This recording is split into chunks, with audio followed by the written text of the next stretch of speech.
ఈరోజు గుంటూరు నగరంలో పాత గుంటూరు ప్రాంతంలో ఉన్నటువంటి 9వ డివిజన్ చెన్నంవారి వీధి సంబంధించినటువంటి పైప్ లైన్ వేసేటువంటి కార్యక్రమాన్ని తీసుకోవడం జరిగింది. ముఖ్యంగా 540 మీటర్ల పైప్ లైన్, అంటే ఈ లైన్ కాకుండా మెయిన్ లైనే కాకుండా సైడ్ లైన్స్తో కలిపి 540 మీటర్లు పైప్ లైన్ వేయడం. దాదాపు 160-170 కనెక్షన్స్ ఉన్నటువంటి ప్రాంతం ఇది.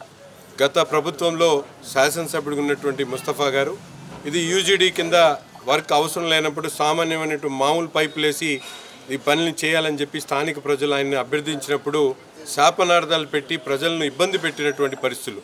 దాదాపు 3 సంవత్సరాల పాటు ఈ లైన్ ఏదైతే 170 మంది మంచినీళ్లు లేక ఇబ్బంది పడినటువంటి పరిస్థితులు ఈ ప్రాంతంలో ప్రజలు చెప్తున్నటువంటి పరిస్థితులు. ఈరోజు గెలిచిన తర్వాత మొట్టమొదటి పనిగా ఈ కార్యక్రమాన్ని తీసుకోవడం జరిగింది. ప్రజల కోసం తెలుగుదేశం, జనసేన, బీజేపీ కూటమి ప్రభుత్వం ఎటువంటి పనైనా చేయడానికి సిద్ధంగా ఉన్నారు. ప్రజల కోసం ముఖ్యంగా ఈ ప్రాంతంలో 9వ డివిజన్ కార్పొరేటర్గా తెలుగుదేశం పార్టీ ఎల్లావుల అశోక్ గారు గెలిచారని చెప్పి ఆయన మీద నెపంతో ఈ ప్రాంతాన్ని అభివృద్ధి చేయకుండా పక్కన పడేసినటువంటి పరిస్థితులు ఉన్నాయి.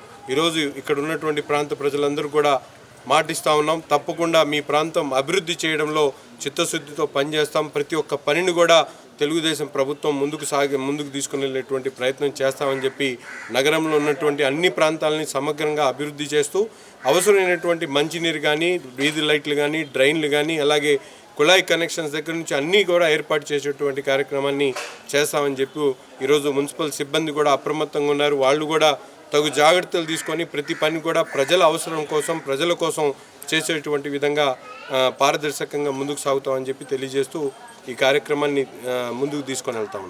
మరింత సమాచారం కొరకు మా ఛానల్ను సబ్స్క్రైబ్ చేయండి.